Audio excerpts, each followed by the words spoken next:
আসসালামু আলাইকুম। বেশ কয়েকদিন আগে আমি আপনাদের বলেছি ডক্টর ইউনূসের মতিগতি আমার কাছে ভালো মনে হচ্ছে না, এবং আমার কাছে ডাউট হচ্ছে যে এরা এখনো ভেতরে ভেতরে কিছু না কিছু নিয়ে খেলা করছে। এই যে এনসিপি ঘুরে ফিরে ডিপ স্টেটের কথা বলে এবং ডিপ স্টেট নিয়ে নানান হুমকি ধমকি দেয়, ডিপ স্টেট শোনায়, ডিপ স্টেট আমাদের 29 সাল পর্যন্ত থাকতে বলেছিল, দেখেন বেশি ভাব নিয়েন না, বলে না?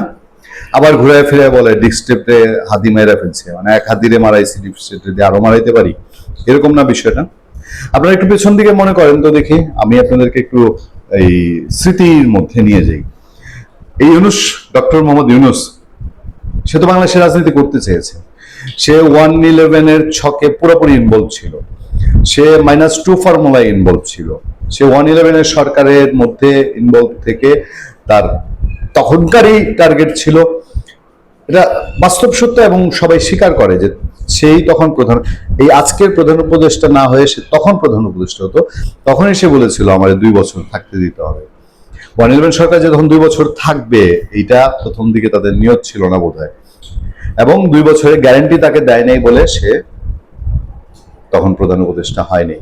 এবার 2 বছরের গ্যারান্টি পেয়ে সে প্রধান উপদেষ্টা হয়েছে, এবং এই গ্যারান্টিও পেয়েছে যে বৈশাখে যা ইচ্ছা তাই করবে, লুটপাট করবে, এই যারে পারে তারে ধরবে, মারবে।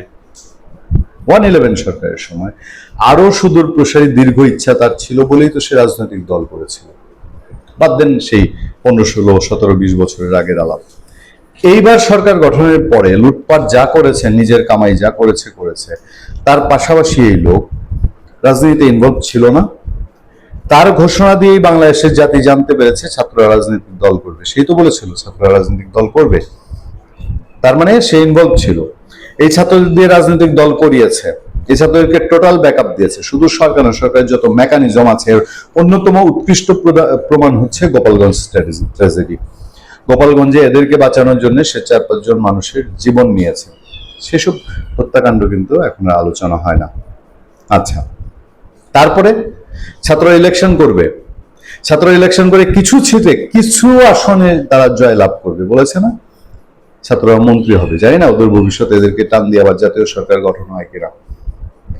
এবং এবার ক্ষমতা থেকে যাওয়ার পরে ডক্টর ইউনূস, মানে তত্ত্বাবধায়ক সরকার থেকে বিএনপি সরকার গঠনের পরেও রোজার মধ্যে বিদায় নেওয়ার কয়েকদিন পরে পার্টি করলো না? ওই যে সাবেক বাণিজ্য উপদেষ্টা বশির সাহেবের বাসায় পার্টি করলো, এবং আরো নানান কাহিনী টাহিনী ভেতর ভেতর আমরা খবর পাই, এবং এরা তৎপর, বিভিন্নভাবে তৎপর, বিভিন্ন জায়গায় তারা ইনভলভ, তারা দেশে বিদেশে এখনো ছোটাছুটি করে, যোগাযোগ রাখে। ফলে এই ইউনূস যদি আগামী কয়েকদিনের মধ্যেই রাজনীতিতে চলে আসে এবং এনসিপিতে তাকে দেখা যায়, এনসিপির তো আহ্বায়ক কমিটি এখনো, তাই না? নাহিদ ইসলাম তো আজকে 1.5 বছর তাদের দল গঠনের পার হয়ে এখন আরো 1 বছরের পথ হাঁটা শুরু করেছে, সে তো কনভেনার। ফুল সুইং কমিটি যদি হয়, অথবা অন্য কোনোভাবে, ডক্টর ইউনূসকে কি আমরা অল্প কিছুদিনের মধ্যে রাজনীতিতে দেখতে পাচ্ছি? এর জন্যই কি আজকে ঘুরিয়ে ফিরিয়ে ইউনূস রাজনীতিতে আসার আলাপটি সেই নাহিদ ইসলামকে দিয়ে ছাড়া হচ্ছে, যেই নাহিদ ইসলামকে দিয়ে ইউনূস তার মনে আরো কথা প্রকাশ করেছিলেন, যেই নাহিদ ইসলামকে দিয়ে বাংলাদেশ জাতিকে ফাপড় দেওয়ার চেষ্টা করেছিলেন সে পদত্যাগ করবে, নাটক করেছিল, ড্রামা করেছিল, মেগা সিরিয়াল করেছিল নাটকের, যেই নাহিদ ইসলামকে দিয়ে সে আওয়ামী লীগ নিষিদ্ধের শাহবাগ নাটক মঞ্চস্থ করেছিল, সেই নাটকের কি আরেকটা পার্ট যেখানে বলা হচ্ছে যে ডক্টর ইউনূসকে রাজপথে নেমে আন্দোলনে যোগ দেওয়ার আহ্বান নাহিদ ইসলামের? ঘুরিয়ে পেঁচিয়ে বলেছে, ঠিক সহজে বলে নাই, ঘুরিয়ে পেঁচিয়ে বলেছে, কিন্তু কথার মর্মার্থ আমার কাছে তাই মনে হয়। 11 দলীয় ঐক্য জোটের সঙ্গে ডক্টর মোহাম্মদ ইউনূসকে রাজপথে নেমে আন্দোলন করতে আহ্বান জানিয়েছেন এনসিপির আহ্বায়ক ও বিরোধী দলীয় চিফ হুইপ নাহিদ ইসলাম।